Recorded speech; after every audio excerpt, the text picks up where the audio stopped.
A paz do Senhor, sejam bem-vindos a mais uma leitura da Bíblia. E hoje nós vamos ler os capítulos 4, 5 e 6 do livro de Juízes. Hoje é dia 17 de março. Capítulo 4, 5 e 6. 3 capítulos novamente.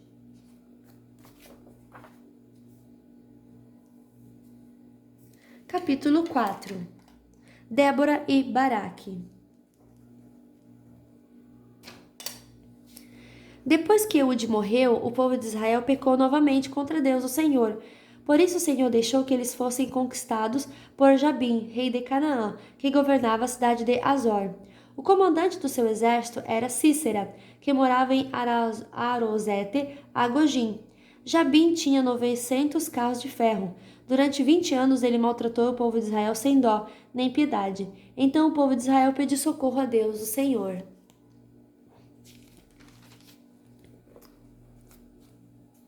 Débora, mulher de Lapidote, era profetisa. Era também juíza dos israelitas naquele tempo. Havia uma palmeira entre Ramá e Betel, na região montanhosa de Efraim. Débora sentava-se debaixo dela, e os israelitas vinham até ali para que ela julgasse as questões que eles traziam.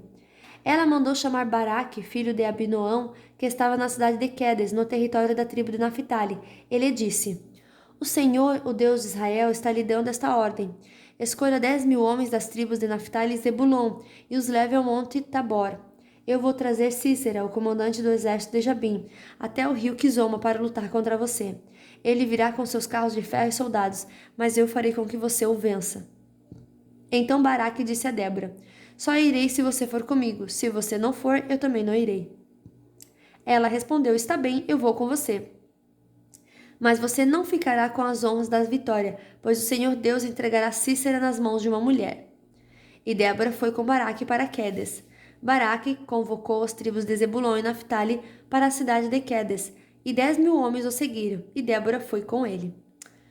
Acontece que Éber, o queneu, havia se separado dos outros queneus, os descendentes de Obabe, cunhado de Moisés. Ele havia armado as suas barracas perto do carvalho de Zananim, que não ficava longe de Quedes.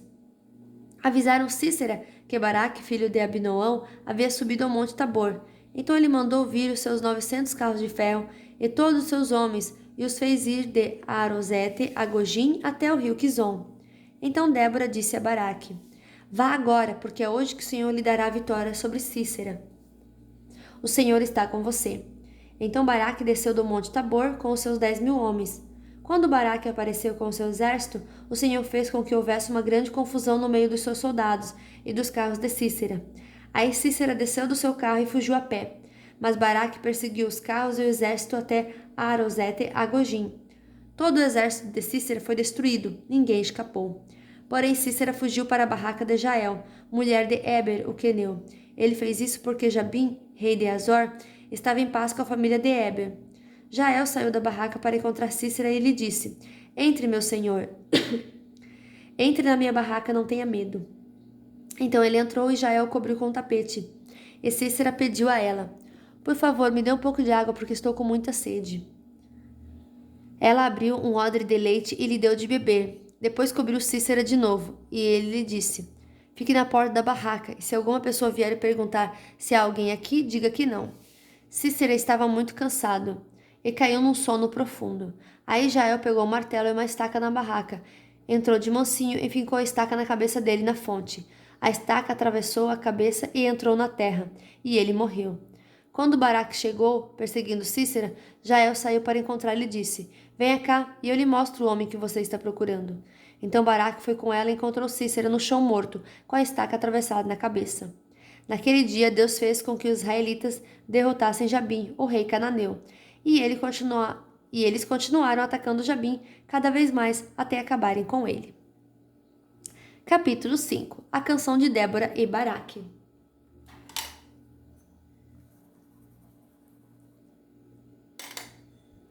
Naquele dia, Débora e Baraque, filho de Abinoão, cantaram assim: Louvem a Deus o Senhor. Os israelitas resolveram lutar, e o povo se apresentou alegremente.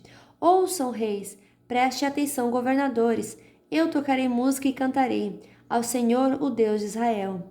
Ó Senhor Deus, quando saíste das montanhas de Seir, quando vieste da região de Edom, a terra tremeu e as chuvas caíram do céu. Sim, caiu muita água das nuvens. As montanhas tremeram diante do Senhor, o Deus do Monte Sinai, diante do Senhor, o Deus de Israel. Nos dias de Sangar, filho de Anate, nos dias de Jael, as estradas estavam desertas, e os viajantes usavam os desvios. Nas cidades de Israel não havia ninguém, elas ficaram vazias até que você, Débora, veio para ser mãe de Israel. Os israelitas escolheram os novos deuses, e então houve guerra no país, e dos 40.000 homens de Israel, nenhum carregava escudo ou lança. O meu coração estava com os comandantes de Israel, com o povo que se ofereceu alegremente. Louvem a Deus, o Senhor. Falem disso, vocês que montam jumentos brancos, sentados nas suas celas, e os que viajam a pé. Escutem, a multidão barulhenta em volta dos poços está falando das vitórias do Senhor, das vitórias do povo de Israel. Então o povo do Senhor desceu para as suas cidades. Levante-se, Débora, levante-se, levante-se, cante uma canção. Levante-se, marche, Baraque, filho de Abinoão, e leve presos os que prenderam. Então os que tinham fé foram para onde estavam os seus chefes, e o povo de Deus, o Senhor, pronto para lutar. Foi encontrar-se com Baraque. Eles saíram de Efraim e foram para o vale, atrás da tribo de Benjamim e do seu povo. De Maquir desceram os comandantes, e de Zebulon vieram os oficiais. Os chefes de Issacar foram com Débora. Sim, a tribo de Issacar foi, e Baraque também. Eles o seguiram até o vale, mas a tribo de Ruben estava dividida. Eles discutiram e não foram, porque resolveram ficar lá com as ovelhas? Será que foi para ouvir os pastores chamarem o rebanho? Sim, a tribo de Ruben estava dividida. Eles discutiram e não foram. A tribo de Gade ficou a leste do Rio Jordão, e a tribo de Dan nas pastagens. A tribo de Asser parou perto do mar, e ficou na beira das praias. Mas o povo de Zebulon e de Naphtali arriscou a sua vida no campo de batalha. Os reis vieram e lutaram em Tanaque, perto do riacho de Megido. Os reis de Canaã lutaram, mas não tomaram dos inimigos nenhuma prata. Até as estrelas lutaram, enquanto caminhavam pelo céu. Elas lutaram contra Cícera. Os inimigos foram arrastados por uma enchente do rio Quizon, o velho rio Quizon. Eu marcharei, marcharei com firmeza. Então os cavalos galoparam e galoparam, socando a terra com os seus cascos. Amaldiçoem a cidade de Meroz, diz o anjo do Senhor. Amaldiçoe e amaldiçoe os seus moradores, pois eles não vieram ajudar o Senhor, não vieram como soldados para lutar por ele. A mais feliz das mulheres é Jael, a mulher de Éber o queneu. Ela é a mais feliz das mulheres que vivem em barracas. Cícera pediu água, porém ela lhe deu leite. Trouxe nata para ele numa linda taça. Pegou a estaca com uma das mãos e a marreta com a outra. Deu um golpe em Cícera e esmagou a sua cabeça. Furou e quebrou a sua cabeça em pedaços. Ele caiu de joelhos, tombou e ficou estendido a seus pés. A seus pés ele caiu de joelhos e tombou, ele caiu morto no chão.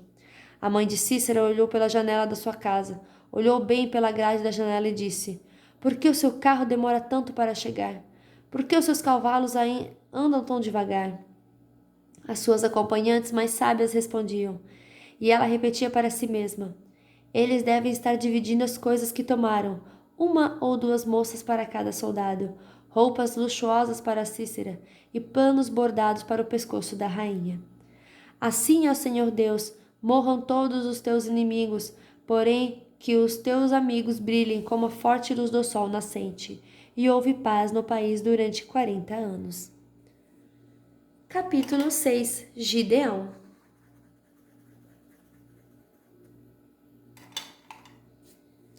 O povo de Israel pecou contra Deus, o Senhor, e por isso ele deixou que o povo de Midian os dominasse durante 7 anos. Os israelitas se escondiam dos midianitas em cavernas e em outros lugares seguros nas montanhas, porque os midianitas eram mais fortes do que eles. Todas as vezes que os israelitas semeavam, os midianitas vinham com os amalequitas e os povos do deserto e os atacavam. Acampavam na terra e destruíam suas colheitas até o sul, perto de Gaza. Não deixavam nada para os israelitas viverem, nem ao menos uma ovelha, uma vaca ou um jumento. Chegavam com o seu gado e as suas barracas e eram tão numerosos como gafanhotos. Eles e os seus camelos eram tantos que nem dava para contar. Vinham para destruir a terra. E o povo de Israel não podia com eles. Então os israelitas pediram socorro a Deus, o Senhor. Quando eles oraram, o Senhor, por causa dos medianitas, ele mandou um profeta que lhes disse: Assim diz o Senhor, o Deus de Israel: Eu tirei vocês da escravidão do Egito. Eu os livrei dos egípcios e dos que lutaram contra vocês aqui, nesta terra. Expulsei os seus inimigos e dei a vocês a terra deles. Eu disse que eu sou o Senhor, o Deus de vocês, e que vocês não deviam adorar os deuses dos amorreus que viviam nessa terra, mas vocês não quiseram me ouvir. Então o anjo do Senhor veio e sentou-se debaixo de um carvalho que havia perto do povoado de Ofra. Esse carvalho pertencia a Joás, que era da família de Abiezer. O seu filho Gideão estava malhando trigo no tanque de pisar uvas, escondido, para que os midianitas não o encontrassem. Então o anjo do Senhor apareceu a ele e disse: Você é corajoso, e o Senhor está com você. Gideão respondeu: Se o Senhor Deus está com o nosso povo, por que está acontecendo tudo isso com a gente? Onde estão aquelas coisas maravilhosas que os nossos antepassados nos contaram, que o Senhor costumava fazer quando nos trouxe do Egito? Ele nos abandonou e nos entregou aos midianitas. Então o Senhor Deus ordenou a Gideão: Vá com toda a sua força e livre o povo de Israel dos midianitas. Sou eu quem está mandando que você vá. Gideão respondeu: Senhor, como posso libertar Israel? A minha família é a mais pobre da tribo de Manassés e eu sou a pessoa menos importante da minha família. Mas o Senhor disse: Você pode fazer isso porque eu o ajudarei. Você esmagará todos os midianitas como se eles fossem um só homem. Gideão respondeu: Se tu estás contente comigo, então dá-me uma prova de que és tu mesmo que estás falando. E por favor, não vás embora até que eu te traga uma oferta. Eu ficarei aqui até você voltar, disse Deus. Então Gideão entrou, cozinhou um cabrito e fez pão sem fermento, com mais ou menos 10 quilos de farinha. Pôs a comida numa cesta e pôs o caldo numa panela. Levou tudo e entregou ao anjo do Senhor que estava debaixo do carvalho. Então o anjo ordenou: Ponha a carne e o pão nesta pedra e derrame o caldo em cima. Gideão fez o que ele mandou. Em seguida, o anjo estendeu o bastão que tinha na mão e tocou com a sua ponta a carne e o pão. Então saiu fogo da pedra e queimou a carne e o pão. E o anjo desapareceu. Aí Gideão compreendeu que era mesmo o anjo do Senhor que ele tinha visto, e disse apavorado: Ai de mim, Senhor meu Deus, eu vi o anjo do Senhor face a face. Mas o Senhor respondeu: Não fique com medo, tudo está bem, você não morrerá. Gideão construiu ali um altar para Deus, o Senhor, e o chamou de O Senhor é Paz. E até hoje esse altar está em Ofra, cidade que pertence às famílias de Abiezer. Naquela noite o Senhor disse a Gideão: Leve o touro que pertence a seu pai e outro touro de 7 anos, e derrube o altar de Deus Baal, que é do seu pai, e também o poste da deusa Azerá, que está ao seu lado. Neste lugar alto e seguro, faça para o Senhor seu Deus um altar de pedras bem arrumadas. Depois pegue o segundo touro e a madeira do poste de Azera, arrancado, e queime tudo no altar como sacrifício. Gideão levou 10 dos seus empregados e fez o que o Senhor tinha dito. Porém, como estava com medo da sua família e do povo da cidade, em vez de fazer isso de dia, fez de noite. De madrugada, quando os homens da cidade se levantaram, acharam o altar de Baal e o poste da deusa Azerá derrubados e o segundo touro queimado no altar, que tinha sido construído ali. E perguntavam: Quem será que fez isso? Procuravam saber e descobriram que tinha sido Gideão, filho de Joás. Então disseram a Joás: Traga o seu filho aqui para ser morto, porque ele derrubou o altar de Baal e o poste da deusa Azerá. Mas Joás disse a todos que estavam ali reunidos contra ele: Vocês estão defendendo Baal? Quem o defende? Quem o defender será morto antes do amanhecer. Se Baal é Deus, que ele mesmo se defenda. O altar dele é que foi derrubado. Naquele dia em diante, Gideão passou a ser chamado de Jerubaal, pois Joás tinha dito: Que Baal mesmo se defenda. O altar dele é que foi derrubado. Então todos os midianitas, os amalequitas e os povos do deserto se juntaram e atravessaram o rio Jordão, e acamparam no vale de Jezreel. E o Espírito do Senhor dominou Gideão. Ele tocou uma corneta feita de chifre de carneiro, e os homens do grupo de famílias de Abiezer foram juntar-se a ele. Gideão enviou também mensageiros para chamar os homens das tribos de Manassés, de Asser, de Zebulon e de Naphtali, e eles também foram se juntar a ele. Então Gideão disse: Ó Deus, tu disseste que queres me usar para libertar o povo de Israel. Pois bem, vou pôr um pouco de lã no lugar onde malhamos o trigo. Se de manhã o orvalho estiver molhado, somente a lã e o chão em volta dela estiver seco, então poderei ficar certo de que realmente tu me usarás para libertar Israel. O que ele disse aconteceu. Na manhã seguinte, Gideão se levantou, espremeu a lã e dela saiu água, que deu para encher uma tigela. Então ele pediu a Deus: Não fique zangado comigo, mas deixe que eu fale só mais uma vez. Deixe, por favor, que eu faça mais uma prova com a lã, que desta vez a lã fique seca e que haja orvalho somente no chão em volta dela. E Deus fez isso naquela noite. A lã ficou seca e o chão em volta ficou coberto de orvalho. Fim da nossa leitura de hoje. Que Deus abençoe você, a sua família, uma ótima semana e até amanhã. Tchau!